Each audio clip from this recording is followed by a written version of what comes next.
ভালো লাগতেছে, এদিকে আশেপাশে মনোরম দৃশ্য। হ্যাঁ, এটা হলো পদ্মা ব্রিজ, এই হলো চাইনিজ। হাই, আমি চাইনিজ। হ্যাঁ, আর এটা হলো পদ্মা নদী।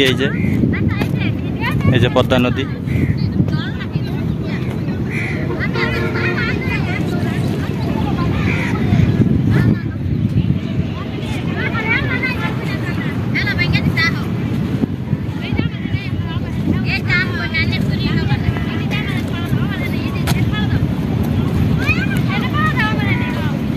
ভাই কোথা লাগছে আমার?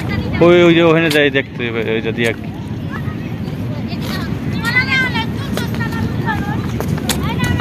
Am very hungry.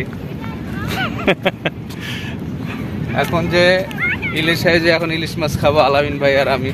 তারপরে সব স্পন্সর আজকে আলামিন খান। আমি নিজে স্পন্সর। ইয়েস, টাকা পকেটে থাকুক আর না থাকুক, স্পন্সর। ঠিক আছে। ফার্স্ট টাইমে মাওতে আসলাম, আমি আসার আগে ভেবেছিলাম যে না জানি কত কিছু, হ্যাঁ, কিন্তু আসলো আইসা দেখেন শুধু ওই ব্রিজ। হ্যাঁ,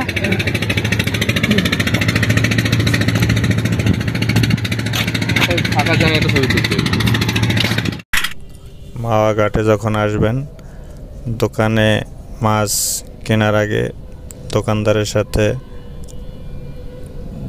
দরদাম করে নেবেন, তা না হলে দোকানদাররা হয়তো আপনার কাছ থেকে দাম বেশি নিতে পারে।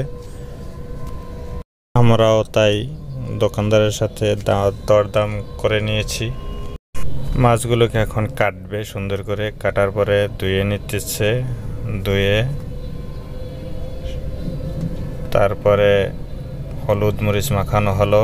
হলুদ মরিচ মাখানোর পরে সরিষার তেল দিয়ে ইলিশ মাছ এবং বেগুন ভাজা শুরু।